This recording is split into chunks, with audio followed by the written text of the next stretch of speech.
since 2005, we've seen Ebola, bird flu, H1N1, SARS, and COVID. You don't think there's going to be another pandemic from 3 years from now? You're nuts, of course there is. Is it regional or global? I don't know. But in 2016, 6 of us sat in a room and said, what if one of these went global? What if we had to close our theme parks, dock our ships, and nobody could go to a movie theater for 2 years? Could you take a 75% hit on your revenue for 24 months?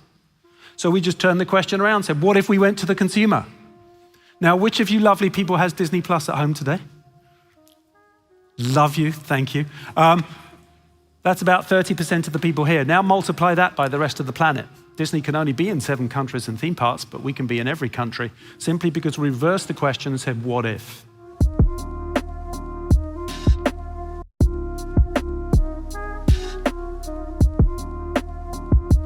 By a show of hands, who here would consider themselves to be a creative person?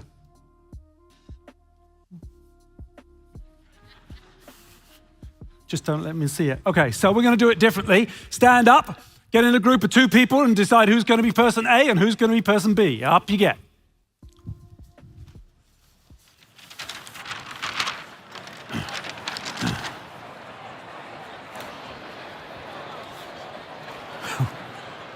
All right, person A, I'm going to give you your chosen career.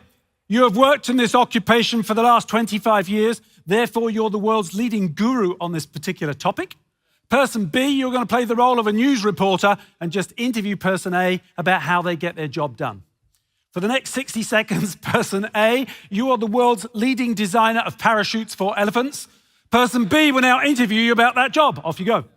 Person B, we've saved the best till last.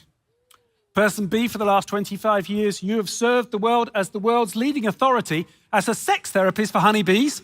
Person A will now interview you about your job. Off you go. You know, it always amazes me when you walk into a room full of adults and ask people to put their hands up if they think they're creative, how few people will put their hand up.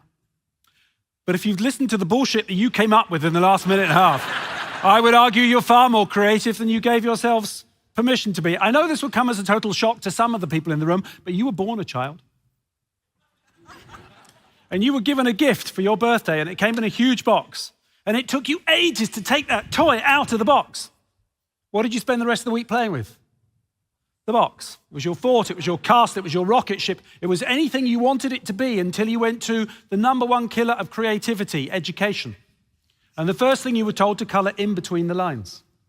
Just before you were told to stop asking why, because there's only one right answer. Creativity and curiosity, 2 of the most employable skill sets for the next decade, because they'll be the hardest to program into artificial intelligence. And yet we drum them out of ourselves by the time we leave school. I did an experiment at a university recently where I had 3,000 students in the room, and I brought in one first grade class of 6-year-olds, and I asked them who was creative. 30 little 6-year-olds, me, me, me, me, me, me. Not one university student put their hand up. So then we grow up and we become adults. And the more experience, the more expertise we have, the wider, the deeper, and the faster is our river of thinking on the industry in which you work, allowing you and me to make quick and informed decisions. But in a post-pandemic world, we're being asked to get out of our river of thinking faster and faster because of the level of disruption that's coming.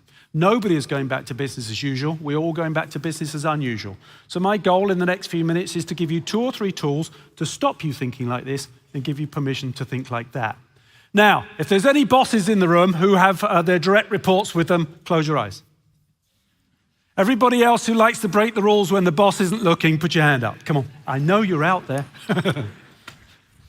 So, what if there was a tool? I keep hearing people say, but we work in a very heavily regulated industry. That won't work here. What if there was a tool that metaphorically allowed you to break the rules? It was created by Walt Disney for the film Fantasia in 1940. He wanted it to mist inside the theater. He wanted heat pumped in. And the theater owner said, no, Walt, that's too expensive. That's not the way we do it here. We tried that last year. So Walt simply observed the rules of going to a movie theater. I must sit down. I must be quiet. It is dark. I can only watch one movie at a time. I have to pay to get in, and I, Walt, can't control the environment. Step 1. List the rules of the challenge you are currently working on without thinking about them. If you start thinking about them, you'll think of all the reasons you can't break them. And then pick one and ask the most audacious what-if question. Walt took the environment in 1940 and he said, what if I could control the environment? Well, he couldn't. He didn't own the movie theaters, and that's not provocative enough. The more provocative, the more audacious your what-if statement, the further out of your river of thinking you'll get. So he said, well, wait a minute. If I can't control the environment, what if I take my movies out of the theater? Well, don't be daft, Walt. They're two-dimensional. They'll fall over. What if I made them three-dimensional? Well, how are you going to do that, Walt? Well, you know what? I could just have people dressed in costume walking around pretending to be cowboys and pirates. Yeah, but you can't have Cinderella standing next to Jack Sparrow, Walt. People wouldn't be immersed in her story. What if I just put them all in a different themed land? Oh, wait a minute. What if I called it Disneyland? Who used to go to a video rental store? Who was fed up of paying late fees? Who did anything about it? Not us. That's why we're still here. The founder of Netflix used the same tool as Walt. He went into a Blockbuster video, sat down, and observed the rules. I must drive to a physical store. I must go during opening hours. They have a very limited stock. I can only get out 3 at a time. I must return and rewind the video. And if I take it back late, I must pay a late fee. List the rules of your industry. Don't think about it. Pick one. In 2005, he said, what if there was no physical store? Stupid idea, right? Well, not really. YouTube was already 9 months old, streaming amateur content. So he said, what if I just do a deal with the movie studios and I'll stream professional content? Nobody would have to drive to a store. I'll be open 24 hours a day, 7 days a week. I'll have an unlimited stock. Everybody will get the one they want. They won't have to return it or rewind it. I'm going to cut the fee off at 24 hours. I'll call it Netflix. I'll take my idea to Blockbuster 5 times. They'll turn me down 5 times. I'll take them out of business in less than 5 years. Now, it's easy for you to sit there and say, well, we're not Disney or Netflix. This tool works for everybody. There was a very small company in Great Britain that used to make glasses that we drink out of, and they found too much breakage and not enough production. So they went down to the shop floor and observed the rules. 26 employees, cardboard boxes, 6 glasses on the top, 6 on the bottom, separated by corrugated cardboard, glasses wrapped individually in newspaper, employees reading the newspaper. So somebody asked a relatively provocative what-if question, what if we poke their eyes out? Well, that's against the law, and it's not very nice. But because they had the courage to ask the most audacious what-if statement of all, the lady sitting next to him said, well, wait a minute. Why wouldn't we just hire blind people? So they did. Production up 26%, breakage down 40%, and the British government gave them a 50% salary subsidy for hiring people with disabilities. You should be asking that question today when you're at the top of your game. Why? Since 2005, we've seen Ebola, bird flu, H1N1, SARS, and COVID. And by the way, if you saw the news today, Ebola's back in Africa. You don't think there's going to be another pandemic from 3 years from now? You're nuts. Of course there is. Is it regional or global? I don't know. But in 2016, 6 of us sat in a room and said, what if one of these went global? What if we had to close our theme parks, dock our ships, and nobody could go to a movie theater for 2 years? Could you take a 75% hit on your revenue for 24 months? So we just turned the question around and said, what if we went to the consumer? Now, which of you lovely people has Disney Plus at home today? Love you, thank you. That's about 30% of the people here. Now multiply that by the rest of the planet. Disney can only be in 7 countries and theme parks, but we can be in every country, simply because we reversed the question and said, what if? The second tool at your disposal is the naive expert. You're going to need your pen and piece of paper for this. You're going to draw. I know it's been a while, but that's okay. We were designing a new retail, dining, and entertainment complex for the Hong Kong Disney Resort. In the room, we had 12 white male American architects, otherwise known as Disney Imagineering. So I invited in a naive expert. Who or what is a naive expert, and why should you invite them into every session you run? A naive expert is there because they don't work for you. What does that give them permission to do? They can't solve the challenge for you. That is an unrealistic objective. But they can ask the silly question that you're too embarrassed to ask in front of your peers. They can throw out the audacious idea ungoverned by your constraints. They will say or do something to stop you thinking in your river of thinking and give you permission to think differently. I'm going to give you a challenge now. I'm going to name an object. You're going to draw it. You only have 7 seconds. No cheating now. No looking over people's shoulders. Please, would you draw a house?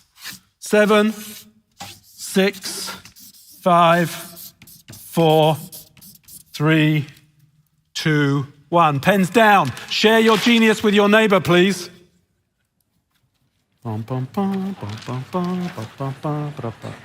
Hands up who drew 1 door, 2 windows, Hands up who's so insecure they still left bars over their windows. What shape's the roof? Triangle. Of course it is. Why? Because all of your river of thinking tells you that's what a house should look like. And all of the architects drew exactly what you did, except one person in the room, the young female Chinese chef, who I chose as my naive expert because she wasn't an architect. She drew dim sum architecture. Why wouldn't she? She's a young female Chinese chef. Never occurred to her to draw the house the same way that you and I would. On the way out the door, a Disney Imagineer put a post-it note over her work that simply said, distinctly Disney, authentically Chinese. 7 years later, the strategic brand positioning that guided the entire design of the Shanghai Disney Resort, distinctly Disney, authentically Chinese. The next point is not design thinking. The next point is not innovation. The next point is common sense, but companies don't seem to have any. Diversity is innovation. If somebody doesn't look like you, they don't think like you. And if they don't think like you, they can help you think differently. So look around your organization, look around your boardroom, look around your leadership team and ask yourselves, do we all look the same? When we have leadership meetings, what do? We only invite in the leaders.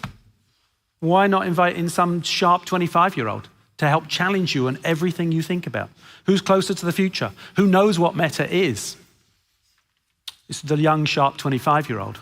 The third tool at your hands is how else? How by simply re-expressing a challenge can I stop you jumping into your river of thinking? Also created by Walt Disney for the park Disneyland. When he opened the doors on July 17th, 1955 at 9:01 a.m., he said, we will not have any customers in our park. We will only have guests. Now, you know how you feel when you're treated as a customer, but you know how you feel when you're treated as a guest. It's a remarkably different experience. Not only that, we will not have any employees. We will only have cast members. They'll be cast for a role in the show. With that simple re-expression of the relationship between the employee and the customer as the cast member and the guest, Walt had created a level of hospitality that's rarely been repeated since. Now, if I were coming to Helsinki and you and I are going to go into business together and we are going to open a car wash, tell me the essential ingredients I must put in my car wash. Soap. What else? Water. Cars, good one. Wax, rags. I said car wash. The first two words you thought of were water and soap. You went straight into your river of thinking. Now, if we were to open an auto spa, what could we put in a spa? Masseuse, barista, cucumber water. It's the same product. All I did was re-express the challenge. In 2011, if we'd asked how might we make more money, we'd have put the gate price up at Walt Disney World by 3% and met our quarterly results. If you know the answer, you're iterating. If it scares you, you're innovating. Instead of saying, how might we make more money, we said, how might we solve the biggest consumer pain point? Everybody knew what it was. It was called standing in line.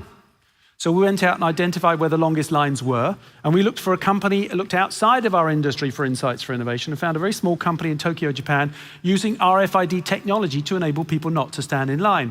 All we did was create Disney's Magic Band. It's a small plastic band. It sits on your wrist. It is your room key to your hotel room. It is your theme park ticket. It has your reservations for your favorite character meet and greet and your favorite rides. I can pay for merchandise with it. Touch it once, I'll go to my hotel room. Twice, it'll go to my house.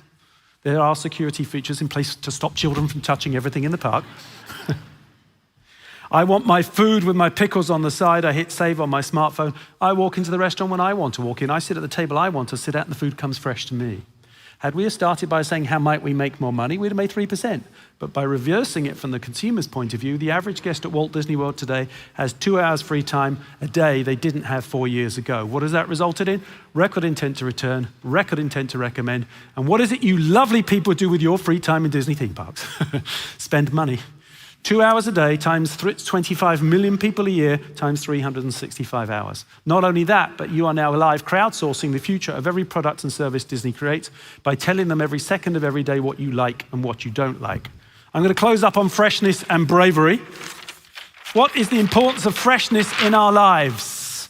Hands up who goes to their favorite restaurant once a week, once a month. You look at the menu, you read it, or you listen to the specials. You're not listening, are you? And then you order the same thing you order every single time. Come on. Be honest.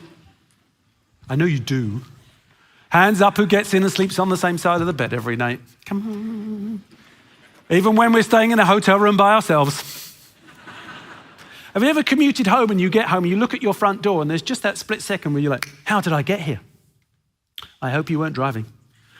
On the way home, you went past the same stimulus day in, day out, day in, day out, day in, day out. No fresh stimulus in, no new ideas out.